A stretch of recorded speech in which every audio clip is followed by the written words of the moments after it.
গাজার উত্তরাঞ্চলের জাবালিয়ায় ইসরায়েলি সেনাদের জিম্মি করেছে হামাস। গতকাল শনিবার হামাসের সশস্ত্র শাখা আল কাশেম ব্রিগেডের মুখপাত্র আবু উবায়দার এক বিবৃতিতে জানা যায় এমন তথ্য। কতজন ইসরায়েলি সেনাকে জিম্মি করা হয়েছে সেই বিষয়ে বিস্তারিত কিছু জানাননি তিনি। এক ভিডিও বার্তায় আবু উবায়দা জানান, একটি সুড়ঙ্গের ভেতরে অতর্কিত হামলা চালাতে ইহুদি বাহিনীকে প্রলুব্ধ করেছিল আমাদের যোদ্ধারা।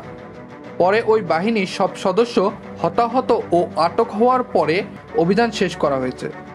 কাশেম ব্রিগেডের পোস্ট করা আরেকটি ভিডিওতে দেখা যায় একজন আহত সৈন্যকে মেঝে বরাবর টেনে নিয়ে যাওয়া হচ্ছে, সেখানে তার অস্ত্র ও অন্যান্য যুদ্ধ সরঞ্জামের ছবিও দেখানো হয়। তবে হামাসের এই দাবি প্রত্যাখ্যান করেছে ইসরায়েলি বাহিনী। প্রসঙ্গত, ইসরায়েলি বাহিনীর অভিযানে এ পর্যন্ত গাজায় কমপক্ষে 35,903 জনকে হত্যা করা হয়েছে। এর বিপরীতে হামাসের হামলায় 1139 জন ইসরায়েলি নিহত হয়। তাছাড়া হামাসের হাতে কয়েক ডজন ইসরায়েলি এখনও বন্দী রয়েছে। মুসাব্বির আল নাফিজ, আপডেট শিরোনাম।